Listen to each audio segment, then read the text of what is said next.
So what an HOA can do to prepare its residents now is to start assembling a list of residents who would like to be contacted in an emergency. As with many things in life, what is a burden is also a benefit. Now, the fact that there might be hundreds or even thousands of residents in your HOA could be looked at in one of two ways. The burden. You have thousands of individuals that might be without water or food, desperate to charge their electronic devices.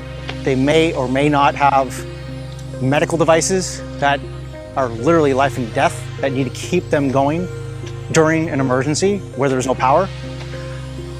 Those are the burdens. What are the benefits? The benefits of having a large community are that more potential resources can be marshaled. You have more resources of human intellect. You have more resources of backgrounds of experience. The larger the pool, the likelier it is they're going to have doctors, members of the military with first aid or tactical training, maybe former police that can help with order and approach to the chaos that will ensue. You might have people that specialize in communication that can assemble disparate pieces of information and put them out in a cohesive manner using channels that the IT people in your community have assembled. But if you think these things are all going to come together serendipitously, they might. But if that's your plan, why is that better than taking proactive steps now? What's the worst that would happen if you plan for the worst? You'll have extra resources. You'll have better community engagement. You might even have slightly higher property values, as this can be a selling point for an HOA. Moving into an HOA that has a sound emergency response plan, that has resources available to purify water in an emergency. And it doesn't have to be for all 1,000 residents at a time. It could be for 24. You probably have a creek, a pond, a lake. If you're on a golf course, there's probably some kind of pond already. That is water that can be filtered. There's very few guarantees for any emergency other than there will be panic and chaos and disorder, both that you can anticipate and beyond what you can even imagine. And all it takes is a few things to go outside of the normal operating parameter, and you'll quickly see how chaos becomes the default. But there is an antidote to the chaos. It's preparation. And while you can wait to prepare until you're forced to, you can also prepare now while it's easy to.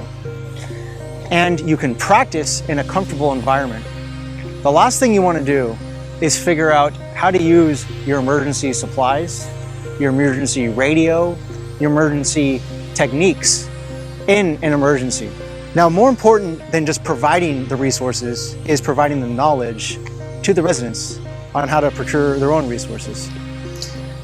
What we did was create demos. We created demonstration go bags, water purification kits, charging kits, pet go bags, entertainment kits for your kids, communication alternatives. I got my ham radio license. I sent residents that wanted to participate through CPR and AED and basic life support training. These are all things that can be done and should be done for your community while the sky is blue, before the storm comes, and before that roof needs to be repaired. Things will never be easier or more comfortable or more controlled during an emergency. Chaos will be the only guarantee. And if you'd like my assistance in getting an emergency preparedness committee set up at your HOA, my information is below. It's something that can go from 0 to functional in 1 month, but you have to test it. If you've never done any kind of emergency preparedness drill, if your residents don't know what the response will be in an emergency and who to listen to and where the information will come from, there are things you can do now to help your residents help themselves. If there's no electricity, what are they going to do? If there's no communication, what are they going to do? If there's no water, these are all things that can easily be provided at minimal expense and drain your community. The reason to prepare is not for an inherent distrust of the government or the people that exist to help you.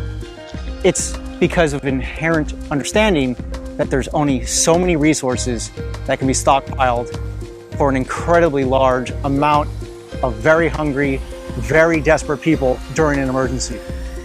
If your strategy is to just wait and see and be dependent on whatever reserves they've stockpiled for you, first of all, you will not have any ability to select the options that you prefer.